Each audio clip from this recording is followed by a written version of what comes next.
Hello friends, welcome to my YouTube channel stock market the wealth Bazaar. दोस्तों, क्या कभी आपने गूगल में निवेश किया है? हमारे में से अधिकांश निवेशक आज तक इसी रिग्रेट में जी रहे हैं कि काश उनकी ज़िंदगी में भी कोई गूगल की तरह स्टॉक आता और जिसमें वो निवेश कर पाते हैं और शायद ये स्टॉक उनकी किस्मत बदल के रख देता है।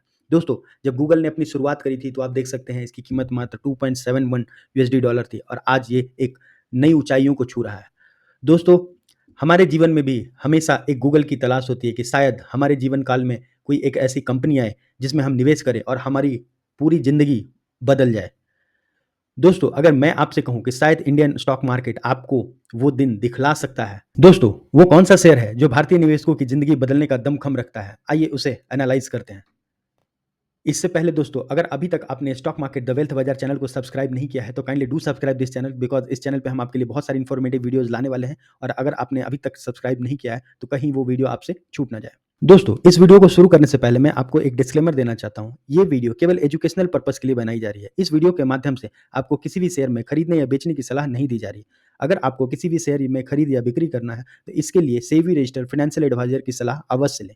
ऐसा नहीं करने से आपको जो नुकसान होगा उसकी आप स्वयं ज़िम्मेवार होंगे। दोस्तों, आप में से अधिकांश लोगों ने जोहो का नाम ज़रूर सुना होगा। ये जोहो के फाउंडर हैं। दोस्तों, जोहो टेक्नोलॉजी की दुनिया में उभरता हुआ सितारा है, जिसने नए-नए मुकाम कायम किए हैं।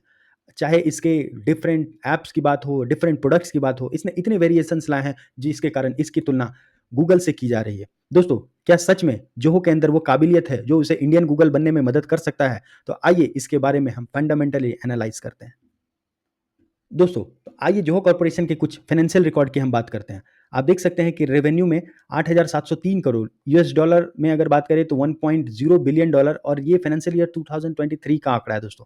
अगर नेट इनकम की बात करें तो 2,836 करोड़, इन यूएस डॉलर में बात करें तो 340 मिलियन और ये भी फाइनेंशियल ईयर 23 का डेटा है दोस्तों। नंबर ऑफ एम्प्लॉइज़ की बात करें तो 15,000 प्लस एम्प्लॉइज़। दोस्तों, ये सारे डेटा जो है 2023 का है। अभी चल रहा है 2025 तो डेफ़िनेटली हर चीज़ में कुछ ना कुछ सरप्लस आपको देखने को मिलेगी। इसके डिविज़न्स की बात करें तो ये फॉलोइंग्स आर द डिवीज़न। ये वेबसाइट है जोहो का, जिसमें आपको और ज़्यादा डिटेल्स इसके बारे में देखने को मिल सकता है। दोस्तों, अगर जोहो के प्रोडक्ट की बात करें तो Zoho has over 45 integrated applications जो डिफरेंट डोमेन में सपोर्ट करते हैं। जैसे कि जो बहुत पॉपुलर हैं, जैसे सीआरएम है। सीआरएम दोस्तों, ये एक बहुत पॉपुलर टूल है जो बेसिकली बिज़नेस और कस्टमर सेंट्रिक होता है, जो आजकल के टाइम पे बहुत ज़्यादा इंपॉर्टेंट है। इस तरह से बहुत सारे एचआर मैनेजमेंट की बात हो या आईटी मैनेजमेंट की बात हो, सिक्योरिटी की बात हो या यूनिफाइड एंड पॉइंट मैनेजमेंट की बात हो, ये सारे सेक्टर्स में आप देख सकते हैं कि जोहो का प्रेजेंस है। दोस्तों, एक छोटे से ग्लांस में देख सकते हैं कि ये these are the Zoho products. इसके अलावा भी बहुत सारे प्रोडक्ट हैं, बट मैंने कुछ बेसिकली जो मेन प्रोडक्ट्स हैं उसको यहाँ पे लिस्ट कराया है। जैसे आप देख सकते हैं कि जोहो ने एआई के क्षेत्र में भी अपना एक टूल, जिसे जिया बोलते हैं, वो लॉन्च कर रखा है। आराटाई का आपने रिसेंटली नाम सुना होगा, जो व्हाट्सएप का एक just recent competitor, Indian competitor आप बोल सकते हैं, जिसके अंदर लोग कहते हैं कि उससे ज़्यादा फीचर्स अवेलेबल हैं। इसी तरह से इसके बाकी सारे टूल्स जो हैं, जोहो एनालिटिक्स हो या फिर ऑफिस सूट, जैसे अभी बेसिकली हम ऑफिस 360 या अदर यूज़ करते हैं ज़्यादातर जो कॉर्पोरेट में, उसकी जगह पे इसमें भी बहुत सारे ऑप्शंस। तो आप देख सकते हैं इसने हर एक डोमेन को टच करने की कोशिश की है, चाहे वो फिनांस हो, चाहे वो सीआरएम हो, ऑफिस हो, एनालिटिक हो, वो सोशल नेटवर्किंग हो, मतलब जितने भी सेक्टर्स हैं, मार्केटिंग, कम्युनिकेशन की बात हो, एआई की बात हो, इन सब सेक्टर को जोहो ने टच करने की कोशिश की है। हेलो फ्रेंड्स, जोहो के फाउंडर श्रीधर बैम्बू से जब पूछा गया कि आप जोहो का आईपीओ कब लेकर आ रहे हैं मार्केट में, तो इसके रिगार्डिंग उन्होंने कहा कि जो जोहो का अभी जितने सारे प्रोजेक्ट्स जो ऑनगोइंग है, दे आर आर&डी बेस्ड प्रोजेक्ट और वो लॉन्ग टर्म्स गोल पे है, जिसके कारण वो अभी कंपनी के क्वार्टरली प्रॉफिट पे या रेवेन्यू पे फोकस नहीं कर पाएंगे, जो कि इन्वेस्टर पॉइंट ऑफ व्यू से बहुत जरूरी है। उन्होंने कहा कि Zoho is a kind of industrial research lab that also make money to fund itself. Zoho अपने लिए खुद सारी फंड्स जनरेट कर रहा है। We essentially ignore short term profits. उनका अभी शॉर्ट टर्म प्रॉफिट पे कोई ध्यान नहीं है, as long as we don't lose money. जब तक उनके पास पैसे हैं फिलहाल, जब तक वो शॉर्ट टर्म चीज़ों पे ध्यान नहीं दे रहे हैं। And we have a culture of founders and senior executive living frugally like how good scientists and engineers in ISRO would live.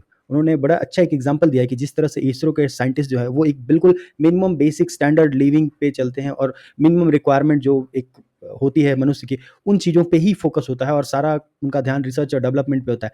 ठीक उसी तरीके से जो इनके सीनियर एग्जीक्यूटिव और फाउंडर हैं, वो बिल्कुल बेयर मिनिमम चीज़ों के साथ अपने लिविंग स्टैंडर्ड को मेंटेन करके सारी चीज़ें चल रहे हैं। कि जब जापान इनिशियली डेवलपिंग फेज में था तो उन जापान ने भी इसी तरीके का एक डेवलपमेंट मॉडल अडॉप्ट किया था और जिसके कारण आज जापान कहाँ पे है। तो ये श्रीधर बैम्बू की आप बातें देख सकते हैं कि कितनी सुंदर बातें उन्होंने कही है इस टेक इंडस्ट्री के लिए।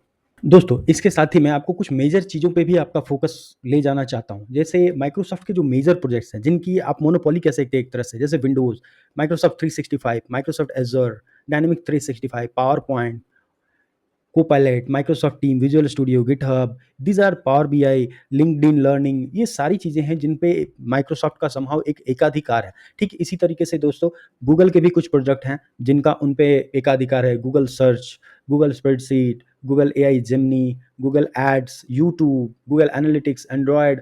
एंड्रॉयड भी गूगल ने अडॉप्ट कर लिया था, मतलब उसकी जो ओनरशिप है उन्होंने खरीद ली थी। गूगल मीट, गूगल मैप, अर्थ, क्रोम, ये सब एसेंशियली आप देख सकते हैं डीप माइंड उनका जो एआई रिसर्च डिवीजन है। Google security, cloud securities, education, so ये फायरबेस, ये सारी वो चीज़ें हैं जिन पे गूगल का एक तरीके से आप बोल सकते हैं कि मोनोपोली या फिर कंट्रोल है।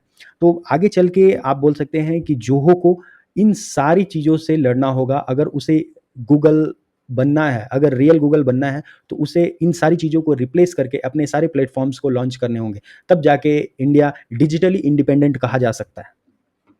दोस्तों, अगर थोड़ा-सा फ़ाइनेंशियल की बात करें तो जोहो का चूँकि ये पब्लिक लिस्टिंग कंपनी नहीं है, तो इनके जो डेटा हैं, जो एक तरह से बोल सकते हैं आप ईयरली या क्वार्टरली रिपोर्ट्स होते हैं, फ़ाइनेंशियल रिपोर्ट्स, वो इस तरीके से मार्केट में नहीं आते, बट थ्रू द न्यूज़पेपर और समथिंग मिलते हैं। तो आप देख सकते हैं कि 2022-23 की तुलना में, ये ब्लू वाला आप देख सकते हैं 2023 है और ये कलर 2022। तो 2022 की 23 की कंपैरिज़न में आप ऑपरेटिंग रेवेन्यू देख सकते हैं बढ़ रहा है। टोटल एक्सपेंसेस भी बढ़े हैं डेफिनिटली, क्योंकि आर-एन-डी और long term division, long term based project पे ये काम कर रहे हैं।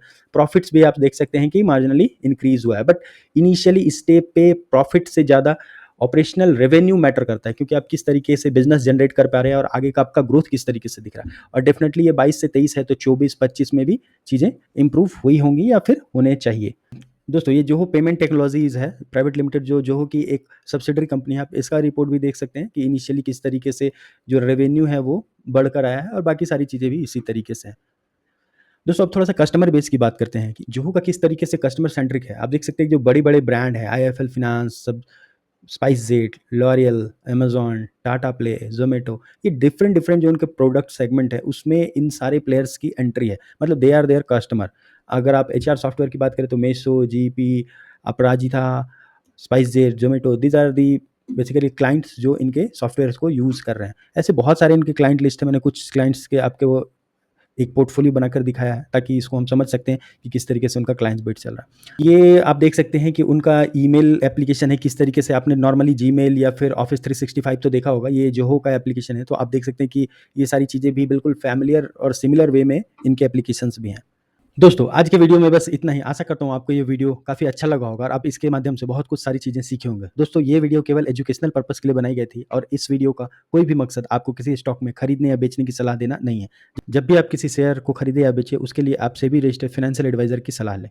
आज के लिए बस इतना ही दोस्तों। Thanks for watching my video. Kindly like, subscribe and press the bell icon. Till that be safe, stay healthy and be invested. Let's meet in our next video.